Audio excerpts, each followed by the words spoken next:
base level, like if the system is not responding in the way that you imagined or wanted to, it's intensely frustrating. Yeah. It is! You're moving all over the place, you're trying big movement, you're trying really subtle movement, you're going up, you're going down, you're here and there, and if it's not reading you in the way that you kind of want to be read, and you know that the movement is going to be within a certain small-ish quality, that's just pure frustration. And so then when it does read you, and you know, like the ones, the hanging ones, when you're moving, and you can be really gentle, because it feels like it should be something that's quite gentle, and you can be gentle with it. It's really satisfying. Yeah, you get very excited, you get very energized by it, because you don't feel like you're having to somehow try to drag the response out of it, that the technology is meeting you, and where conceptually and physically you know the range you want to be working in.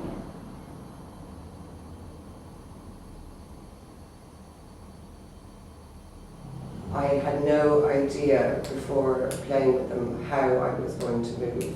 So each graphic evoked a different response. Like Cindy was saying, if they were less responsive, if they were less sensitive, you sort of had to work harder to get a response, but that's very normal, I think, in relating to anything, a person, an animal, so there was that sense of frustration, or I'm not getting what I want. Yeah. So that was interesting, and so instead of, so I played around a lot more, looking where do I have to go in order to find a relationship with this graphic. I have to work a little bit harder. And so that was interesting, because I do, it does completely affect the way that I'm moving around the stage. I make bigger gestures, I'm covering more ground, trying to find out how I can build a relationship with the graphic. And then others were more responsive, so I get to move beyond that and start to play more with the subtleties of it. And that starts to evoke different kind of texture of movement in my body. And then the ones that have sort of their own resonance, they move and then the movement resonates through them. So you start to, it gives you more time as well, so that's resonating. That's which ones would you call resonate more? The one, the ribbon. That was really very sensitive, and it had a really playful personality. So immediately I began to play with it, and I tried to make it chase me, or I tried to make it seem like it was chasing me, and then sort of waiting and seeing what kind of a relationship I could have with it then. Like that particular one, when you stopped, its default was to a spiral. So, ever decreasing. Spiral, So that had its own personality. It seemed shy. It was you're not playing with me anymore. So I started to build this whole narrative in my head. I was putting my hands out to hold this spiral and having this whole relationship with the spiral, and then kind of running off, and it would dart after you. It was like having a pet or playing with a child or something like that. And I really enjoyed being able to build that kind of narrative in my head. Then there was the other one that you made with the vines that had the snowballs at the end of it. That's when I started to feel, oh, this is like having a pet, a cat. Remember I was saying that? So particularly when it was reading the arms, then it was really, the difference between what were those characteristics of the cat that you found I think it was there was the very thin line, for starters, and it was it was elegant. It had a sort of an elegant sweep to it when it came down from the ceiling, and then the softness at the end, the circular feeling at the end, which kind of this beautifully sort of softness to it, and that it followed me. Yeah. It followed me where I went. You know, and it would sort of hang around. Yeah. While he stood there, it would sort of hang around. But it also had this sort of undulating, or you know, its own life, its own breath. There was a sense of breath in the graphic, which gave it life. It's the same as if you play with a puppet. The first thing you do is try to give it a sense of breath and its own rhythm. You know, and the graphic had its own breath and its own rhythm, which gave it its own identity and made it separate from me, which meant that I could build a kind of relationship with it. And that whole conversation about, you know, maybe just, you know, the way you pet a cat when you're talking to somebody, and you're there, you're doing two things at the same time. I'm not giving it my full focus, but I'm glad it's there. Or I'm having two relationships at the same time. Which kind of brought me back to thinking before on the first day when I was like, oh, it's going to be really hard to have a relationship with Brian and the graphic, and then all of a sudden that was out the window, because the graphic sort of solved that problem, and I was sort of preempting a certain way of being or moving on stage, but then the graphic sort of solved that problem and put me back into a place where no, it's more of an immediate thing. I don't sort of decide I'm going to move like this and then expect the graphic to respond to me. I wait and I see what the graphic does, and I respond to it, and then see how the relationship builds up. So it's that dialogue back and forth. I also really liked that one because there was a slight unpredictability about how quickly it was going to come to you, how long it was going to take for more to follow. There was almost a little, like you were saying, a little shyness, of sort of like, you know, the way a cat does. The way you described it was really good. Yeah, a little bit tentative, of sort of like just looking at you at the corner of its eye, and it sort of tries to decide whether it can be bothered to come over to you at that moment. You know, and it does have that personality about it that slightly unpredictable. Like, you know, it's probably going to follow you and come towards you because of the gravity built into it, but you don't quite know when that's going to happen. So there's this little like hovering space, this sort of waiting game you play with it, which I really enjoyed. I enjoyed hugely watching you do it. I enjoyed being in there, and then just seeing how you can play with that and change that relationship. If you can disappear out of the picture, does it go away again, or does it stay with you? Sometimes it just stayed there, like an animal would, sort of like, no, I'm not finished. Come on back, you know. It's own personality. So it does, yeah. You find yourself, I mean, initially you find yourself trying to control the graphic. I wanted to do this. And then it's sort of, you spend a lot of time working out where are the parameters of where I can control the graphic with my movement, and where does it bounce back or do its own thing. And then that's where the whole personality thing comes into play, because you're like, no, I need to, in order to sustain this relationship, I have to play within its parameters. I can't control it. It has its own set of parameters that I have to play within in order to sustain the relationship and keep the game going. So that's really interesting as well, because you sort of, it's a machine, so you automatically feel that you have control over it, or you should have control over it. And then you realise, no, it has play parameters that I have to, you know, I have to sign that contract if I'm going to play it. And it's the same with a person. You know, we all have our boundaries and parameters, and you know, you have to play within those in order to sustain the relationship. That's certainly what I've been learning over the last couple of days anyway.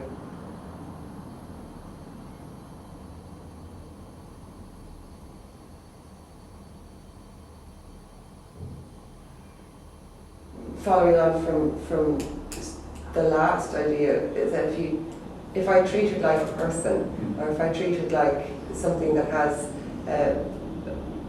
its own set of parameters and boundaries, or like a character within a play, or like a piece of choreography in a dance, that it has its own set of rules. So in order to sustain the relationship or create a drama, you either go with or you go against. So that's how I see a way of developing it, because each of these graphics has their own personality. Obviously we make creative choices and we decide, okay, well, we need this kind of atmosphere at this point in the drama, therefore we choose this graphic or this sound. And so we determine, because I don't think that we have evolved for the computer to select the graphic to go with a particular set of circumstances. So we make those selections. Yes. So True. we have those parameters in place. So we have to build the drama with what we have, unless they constantly keep changing, which changes the nature of the game and relationships as well. So I think in terms of building a drama around what we have, you know, we make our selection of the kind of atmosphere we're trying to create, because they do dictate how I move and how I feel when I'm playing with them. And in order to sustain that, I have to play within its realm. So I think that sets up a fairly strong architecture for a drama anyway. And then it just boils down to the narrative, or the emerging narrative, or whatever kind of creative choices we make in relationship to those different relationships that we have on the stage. Interesting, like it is a person, I think you're right, it is a personality, but it's also a tool. It's just a tool to enable the story or the idea to be seen or heard in the way that we choose it to. So it's kind of an interesting thing, but then, you know, like you were saying, depending on the drama or the needs of the actual piece, you set the parameters for it to behave with you and have a dialogue with you in the way that you need it to at that point in the piece to kind of further the story along. So, and that's still kind of feels like it's still an open space, like we're still finding out what that is, particularly because Brian's not here yet, and I just know once he gets here it's gonna be like a whole other world opening up. And I mean, this is really different for me because coming in with quite a specific choreographic idea on someone else's body, and then trying to imagine it within these environments is not, you know, that's like a whole new thing. So I'm still working with that, as well as trying to figure out, you know, how the graphics and their personality works with the staging and with the, there's it feels like there's still a huge number. But that was a whole methodology that needs to be trashed out, really. There's it could change radically from even where we are now, you know. But even the way that we were making certain qualities or characteristics were emerging with relationship to the graphics, like the whole cat thing, or like maybe, and the way that when you, the way I am when I have a cat in my lap and I feel comfortable and I feel attended to and I feel it's comforting, and then starting to think, well, maybe this character has this sort of internal locum for, you know, everything. You know, she's very internalized, very contained character. This all emerged from playing with the graphic, you know, and the story, you know, okay, she'd been travelling around, and I was thinking about when I was on tour before and how in order to stay sane, you have to sort of contain yourself, you have to have your home inside yourself, you know, and feel at home wherever you are, otherwise you'll always feel away from home, you know, and that's not helpful. So, Decentered, So, you know, in order for a woman like this to survive, and I know we're abandoning the story, but it just came into the decision process, the conversation all day about, you know, how possibly that those characteristics would affect her movement, and then the fact that she's a performer, and so, you know, she's like this diva. And it matched it really well with the movement ideas that we were starting to work on together. It was just that was a really lovely moment of like, and it's responding, and it actually, that because the environment was responding in a way that actually supported where we were headed already, was it's like a big relief in a way. Then you had to sort of say as well, didn't you, about we thought the graphic should be more sensitive and more responsive to limbs, like you were saying at the beginning and the other day, because we had sort of been discussing about, you know, quite a still character and quite measured, metered movement, and in order for that to work, you had to Just refine adjustments. variables. the variables, so that we're working with 5 points instead of 1. Yeah. Mhm. So that's how that creative process moved on slightly, or the technical Mhm. process moved on slightly in terms of the relationship with the performer and the graphic. Mhm. So, and then so the drama may emerge along that line, whereas if we made another choice, the drama will emerge on another way. Mhm. So we've already started making some choices Mhm. due to the responsivity of the graphic. Yeah. So it's happening before we know what it is. There's something already starting to happen. It's kind of exciting. Yeah. And it's a intuition is in there as well. Like just sometimes not exactly knowing where it's going to go, but you just have a kind of a hint of something, and how we've been talking around and through the characters and their relationship to one another and the development, or at this stage what the story is, or the bones of the story. And so it felt like there was a big intuitive kind of push as well of, even the idea for you to work in that kind of really grounded way and spiraling actually came from the idea of that vine. It was the ribbon. Yeah. Because it had that very circular kind of, feeling about it, and this very organic spiraling thing.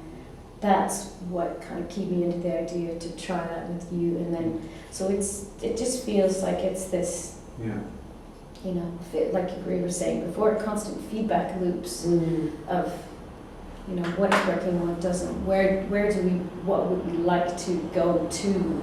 Yeah.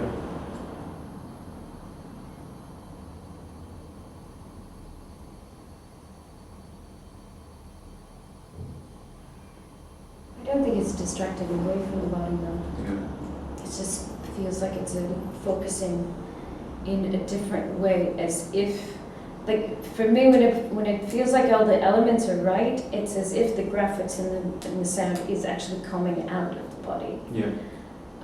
Or that there's this dialogue, like we were saying, happening between. So I don't feel particularly focused outside necessarily. I mean, I think it depends on the environment. It depends on the graphic. Yeah. Because one of the reasons, like we put the monitor there and trying out the idea of being able to face forward and see what's going on was just something that I tried with Todd. And for one particular environment that we used, it worked really well because it was kind of unpredictable. And I was taking my choreographic cues almost entirely based on what I could see out there. So I was not really focused on what I was doing here. I was projecting my kind of sensory needs and focus on the image that was being created, not so kind of a little tangent there. No, it's all very relevant. So I think it depends on the environment, because each environment has, like you said, a personality, and it calls you to respond in a different way. It might make you feel more contained, like the vine cat one. You feel contained. You feel like you can just be like very teasing and quieter in your body with it. And I was watching you with the ribbon. And it was extraordinary because you did almost exactly what I did. Suddenly this leaping, like big energetic movement, yeah. Super energetic, really covering a lot of space, very open, arms and legs really moving. And that's exactly what happened to me as well. And I thought, there you go. It gives energy. It creates that. It creates that or it demands that of you, I suppose, in order for it to work properly. For me, it kind of shifts, the attention shifts in and out all the time, depending on the sensitivity of the response. Because even if it's not very sensitive, or there is a delay in the response, I'm still focused on my body because I'm like, it's not working for me. The attention is just a different quality. And almost when it's really, really sensitive, and like that ribbon one where you can just play and you're kind of getting what you need from it straight away. The attention is still on the body. It's just it's sort of travelling together. It's in and out and in and out. It's kind of constant shifting, fluctuating, internal to external. Whereas when it's not working, and I'm kind of going, you know, like this, my attention is it's just a different kind of attention, I think. You know, it's I'm wanting something to happen with my body, you know, whereas otherwise I'm moving with my body, you know, so it's just the attention is different. I think because it's motion triggered, yes, your attention goes to your body. Of course it does. The amount of attention that you allow yourself to have, I think, as well, is relevant to the question of whether it brings you back to your body. Totally. Context of it, Because you do, I mean, you never escape your body. It's like, I remember Deborah used to say all the time, like, she goes, I don't understand it when people say I'm not in my body. I'm like, well, where are you? Do you know, she was completely perplexed by that. The way you were moving, it just reminded me that the whole spatial aspect as well. Because in working with your particular system, I'm learning, and I'm sure you're feeling this too, learning how it actually regards or works with the physical space. How much physical space do you have to work in? That's live space or active space, and what is not active space, and what are the most active parts of the space and what are not. And because my height difference is quite, you know, large from yours, I trigger it in a different way than you do because of where it's focused, you know, and so it's all those variables as well as the actual graphic of, so trying to remember not only how quickly you're moving or, you know, doing movement that can actually be read, because if you do movement here in front of your body, it's not going to be read. So it has to be out, away from, you know, in a way. But then also where you are physically located in space and how that affects the triggering system as well, how close or how far you are from the camera, how far on the edge of the space. Again, because of the way the lights and things are working out, like what kind of bounce and what kind of hot spots are there and what are not hot spots. And so it's all of that. And as you're doing that, when I was just watching you describe it, it is like when it works right, it feels like the space is a really tangible substance. It changes. It actually feels different.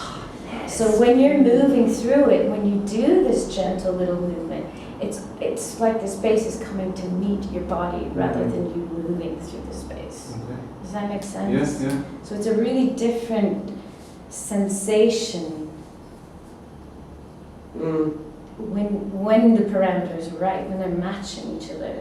It is that feeling of like the spaces has this aliveness, this almost thicker substance to it, so that it's with you. It's actually particularly with the audio, the way you don't play that. It's so sensitive.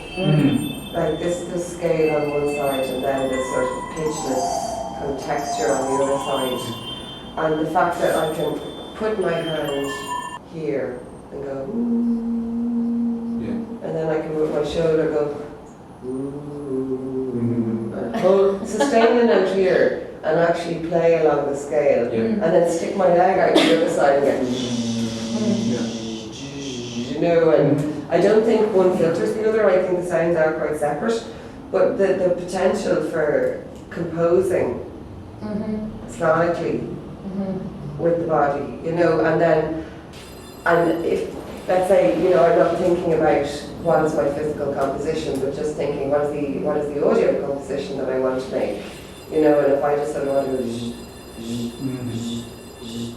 then that's the movement choreography. Do you know, it's not about, okay, well I'll do this with my shoulder and see what the sound happens. It's like, you know, you're kind of playing with the sound, so the stimulus is external and then it, you know, just reflects through the body as well. So it's a different kind of attention. I find myself you know, in different moving shapes, and it's not because I'm thinking I'd like to put my hand here, it's because I'm thinking, well, I want to get that sound. Yeah. So there's a nice relationship there as well.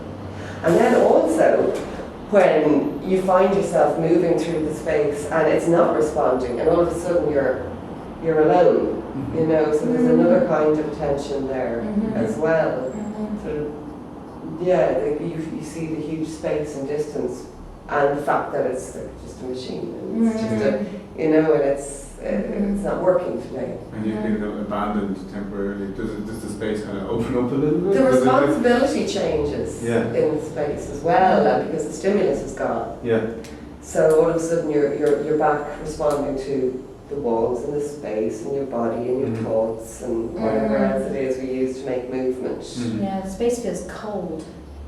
It has this kind of cold, for me, sensation when it leaves. I mean, you can change nothing else but like turn off the sensitivity or something, and it just has this coldness about it. Like there's something about that way, you know, when it's really matching you and meeting you. There's some warmth and it's like this. Like the space has this kind of textural fabric to it or something, you know. It's very visceral, it's very, very strong visceral sensation. And then it's the whole idea of the, you know, putting your attention on that, the space in between you and I. You know, and we decide, okay, well, let's focus on the elastic space between us. So, you know, we offer a context of texture or something like that in order to focus.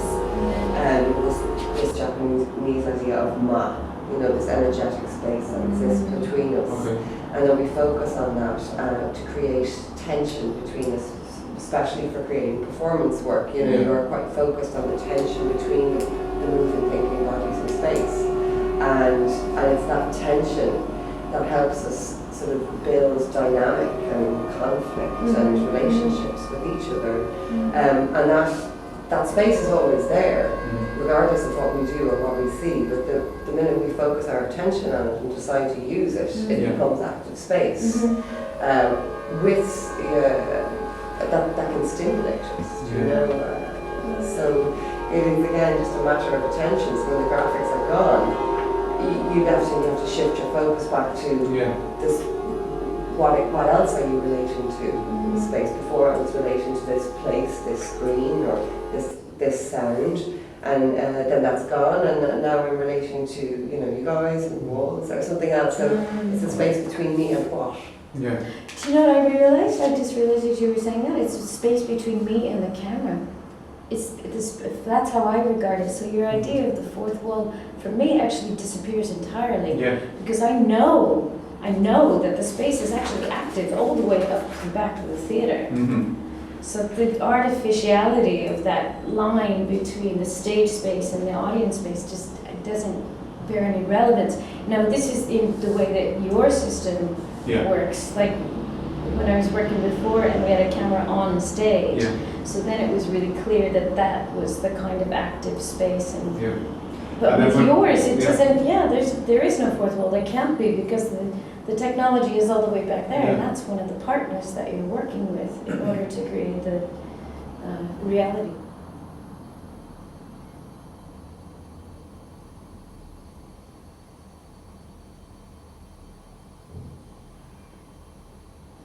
I think there's loads of devices for disrupting or alienating or whatever, and absolutely it can be done with the graphic. Of course it can. You set up an environment and then you break it. You know, you set up a device and then you break it. And theatre does that all the time. Dance does that all the time. Music, you know. I think lots of successful art forms disrupt the way that we ordinarily perceive ourselves in the world. And yes, I think the graphic will and the audio, I think the systems will have we can find a very lovely way of doing that, you know, absolutely. By setting up certain conventions or parameters and then taking them away. Of course the feeling is going to be different. It will be disrupted. Then what we do with that, how we make creative choices in order to develop that would be another exciting thing.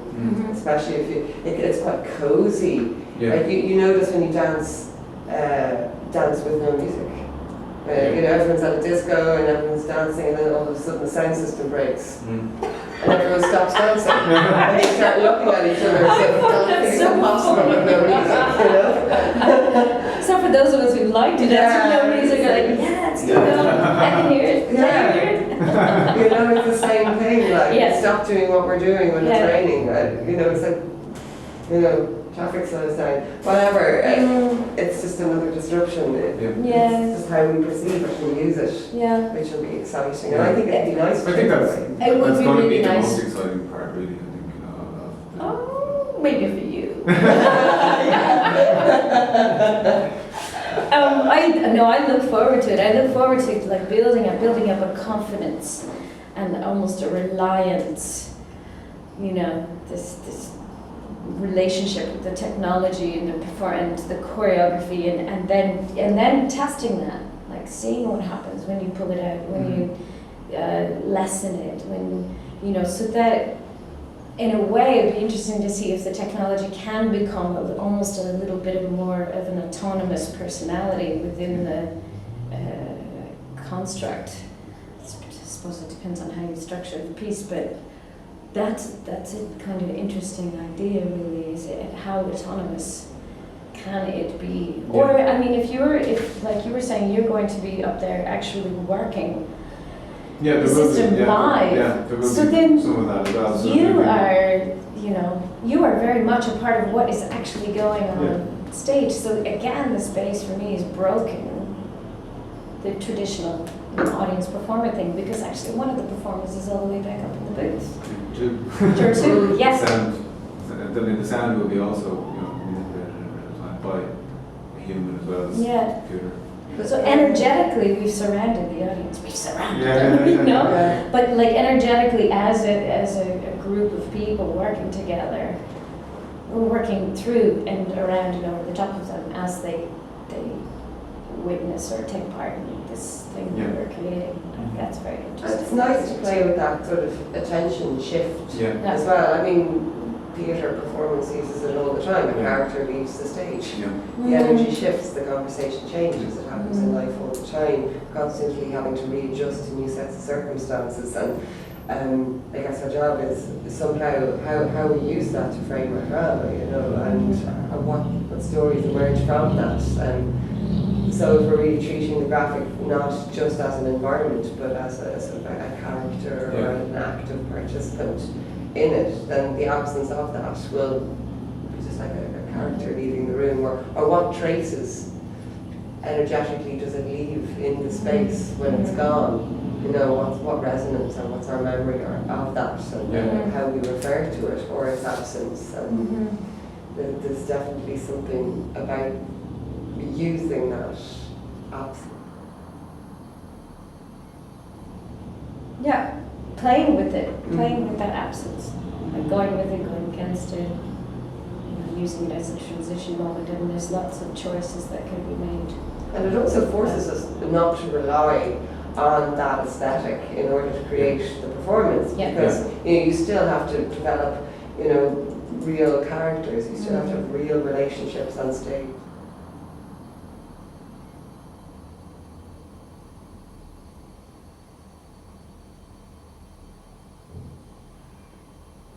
I think that happens a lot though when technologies are being developed. Sure, I remember back in the 90s when dance music was coming in, people were learning electronic music and stuff, and that content was kind of abandoned, in order to work out how to make the technology, and then gradually people became proficient at it, and it became its own art form, and now you've like enormously beautiful electronic art, music and compositions happening. So I think it's just a matter of where we're at in our relationship with the development of the technology, and and the fact that it's the potential for it to be sensitive enough in order to have a sort of a realistic, believable relationship with in space.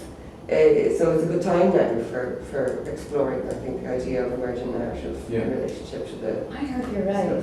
I hope you're right. I'm a little more cynical, I have to say, because I just feel like I've seen so many people for such a long time and work with technology over a period of time and not go any further Well, we're just like, oh, I know, we are. And I'm at home, like, who cares about that? But there's just so few people who actually like take it to a level of that goes beyond the first graphic processing, video processing image that you get up. It's like, that'll do,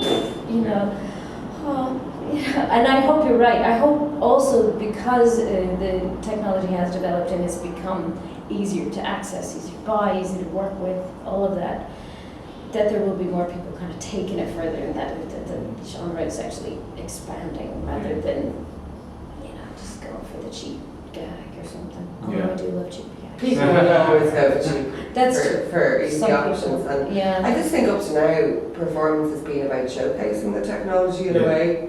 And performance has served to help showcase the technology and where it's at in its development. So we can't we develop how we use it. Yeah, there's just so few people. I mean, like Tracker Ranch would be an exception. Mm-hmm. Their work has always been really conceptually very sound and very much tied in with the technology and using it in a way that definitely goes far beyond most of the dance-based stuff that I've seen. They're great.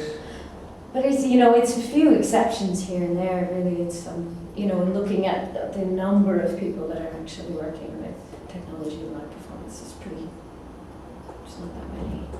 But even if you look at you remember that graph that you had with the squares and the electricity in the middle of it, and it seems like a template, sort of. That it seems like the graphic is sort of illustrating the function of itself. Yeah, exactly. So it's just an underdeveloped graphic, that's all, basically. in terms of using it dramatically. Yeah. So it's about finding a dramatic function for that technology, and then then you have another stimulus to say, okay, well, we don't want squares, we want ripples, or we want something else. We want it to look differently, not necessarily behave differently, because it has its own physical attributes, whatever, so it's going to do what it does, but how we frame those attributes so that it suits our dramatic purposes, our performative purposes, I think is the point. And I think up to now, a lot of the graphics have just been rudimentary illustrations of the physical attributes of the thing itself. So part of why I think the relationship between drama and digital media is going to be good is that drama can help inform the development of those graphics and their sensitivity, just as Cindy was saying, no, we need more responsive to the hands. So all of a sudden we have a development, or we need this to look more like a plant. So there's a development, and so it takes on a stronger dramatic role within the thing, and allows us to respond to it in the way that we want. We were allowed to make choices, so it's exciting development, I think. And I think up to now, a lot of the graphics have just been, lines and But that the technology is supporting the conceptual needs of the work. Hopefully, that's what I think is the important angle on it. Creating something. I'm using it to see what can come out. Oh, totally, I like this, it as a stimulus for how we're going to create movement or song. Well, even trying to figure out how to construct choreography or a choreographic score within this, just based on my own experiences, and then projecting it on what you might do in the space. I'm getting my head around that still. Because I know what's exciting is to leave a lot of it, or leave a certain amount of it, very open and fluid, and up to really respond in the moment. So what I already feel that whatever choreography is set in place is a structure that allows for a lot of spontaneous decision making between yourself, the technology, Brian, and the audience, and you guys. In the moment. Has to. Can't be so rigid that it demands something that is not possible. And it also takes away the whole electricity, the whole fun, the whole dialoguing, potential of creating the moment randomness as well is a factor. So yeah, randomness within fairly strict parameters. Oh, I mean, even with the graphics, it's kind of random because you know that if I put my hand up here, the thing's not always going to drop. Yeah. So how do you, it's about sort of like negotiating constantly because it is random in a way. Okay, we know the quality of its behaviour, but we don't know that it's always going to do what we ask it to do in the amount of time that we yes, so that's what the flexibility just has to absolutely be there, and then that kind of flexibility between yourself and Brian on stage as well as performers. But that's what's exciting.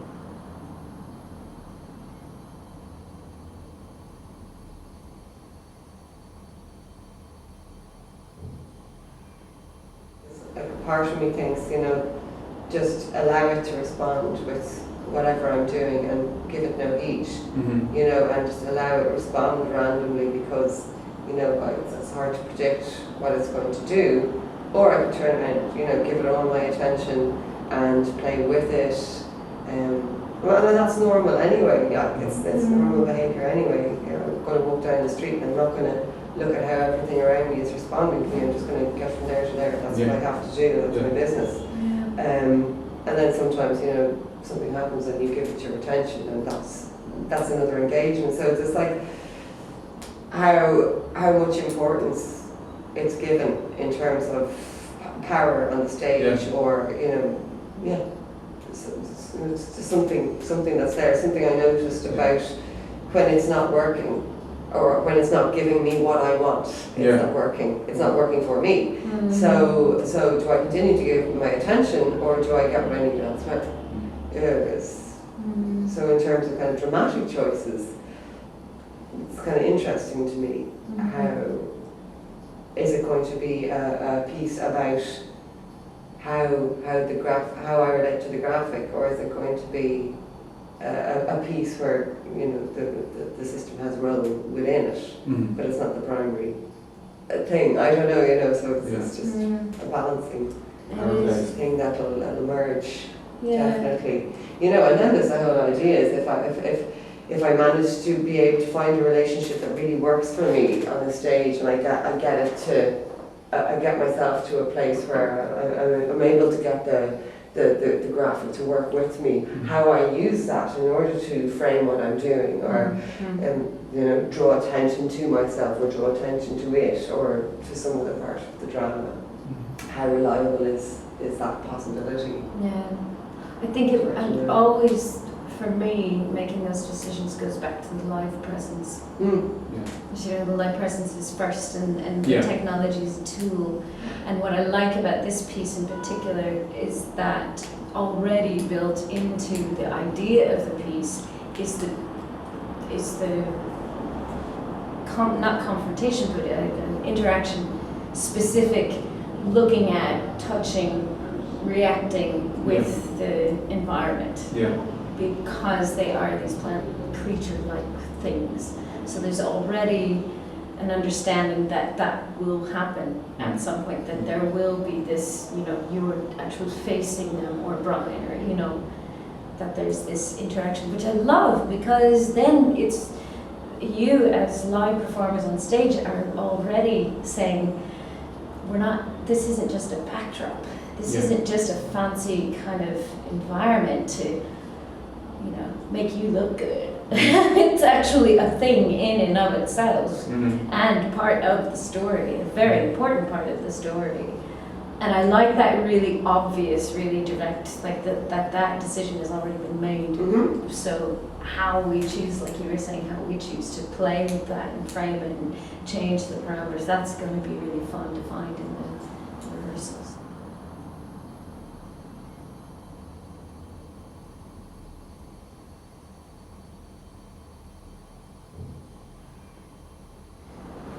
Noticing the way that you perceive it, like, oh, it's like a cat. So all of a sudden I have a way of relating to a particular aspect of it. For now, you know, it might change. But for now, I've given it a personality. I have framed it. It has a schema in my head. I have a history with it now. And that's, yeah, and that informs how I behave with it and how I regard it and how I will regard it to others, Yeah. directly or indirectly, Mhm. you know, because of the choices that we will make. Mhm. So that's exciting too, you know, and then sometimes you put the cat out and you just don't. Yeah, yeah. You know, Do you know what though? I just realised something that by calling it the cat or thinking of it in that way, relating to it that way, we've also given it a gender. Have we? It's female. Oh, I never thought that. Yeah, no, I just realised that. said Yeah, that. well, I would think that because I would tend to just think of cats as generally female, or a cat-like personality would be more attributed to a female kind of character than a male. It's almost like she feels these things in her body, like she has such a deep connection to this organic layer of the universe that he doesn't. He's, you know, he's Mr. Boom, boom, boom, boom, doing the thing and trying to get them working, but he's just cut off from it, and somehow it's like the minute she comes in, she's like, aha. It's like cat people. Yeah, she's a cat person, like I you were think she's saying. a cat person. She's definitely, she's a cat in some ways. So, you know, a cat's like, will pay attention to you, but at the same time be going like this, you know. Yeah. This little like, yeah, I know, but I'm just going to do that with my arm and my leg as I'm talking to you, you know. Which is, I It's mean, nice. it doesn't have to be quite so. No. But I feel it, like I actually... Like stroking a cat, you know, you Yeah. chat to somebody and be just playing with a cat, tickling their head or something like that. Yeah. It's just like kind of like that, having a pet. But that's what these things feel like, maybe because they have a soft edge on them as well. That when they come down close to your body, you can almost kind of like feel this like a little almost cotton ball or something, some furry animal coming in. Yeah. I like that it's somewhere, it feels it already is somewhere between an animal and a plant. You know. It's nice to have a sort of a way of thinking about interacting as well. Mm-hmm. You know, just like, yeah, I like cats, I like having them around. They're just around, they do things and you pet them and you talk to people and you don't give them all your attention all the time. You just, you know, they're there, they sit on your knee or whatever. Whereas a dog is like, arachnid. Attention. You know, dog is, it has to, like, me, you know? Yeah, here. And now I'm here! Now I'm here! Celebrating each time! Oliver goes, yes! I'm happy! Yeah, you know, and it's really ready, and I think it's readily available association. Yeah. And I think that's very, very helpful in terms of kind of creating some kind of dramatic architectures that we have. It also creates a template for us too. But To talk to each other about it. Yeah. most importantly for me is the fact that it has been aligned with a real organic thing, which is quite significant because it's not organic. It's quite It's a successful. machine. Yeah. But it's just a matter of how we associate with it and how clearly we're able to communicate those associations to others, which gives it a function within the conversation in terms of the drama. Yeah. How clearly we can communicate those associations.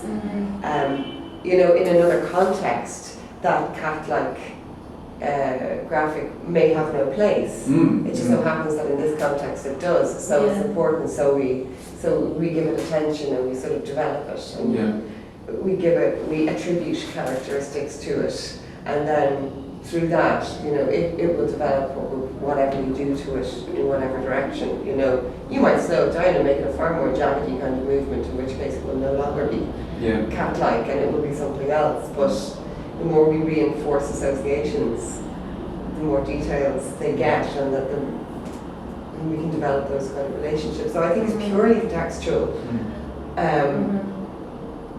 the life that we give it. But then there's that whole argument of technology is organic anyway. Yeah, no, Because we made it, absolutely. so Yeah. It's actually, it recognised you when you went to the ground. It was quite nice. And then when you came downstage as well, whatever it was you did, you came downstage when Neil asked you to, and one just followed you all the way There it is, down.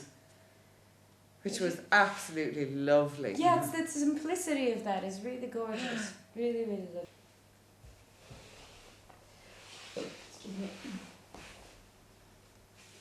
It's so great. The personality of all these different little things that you've made.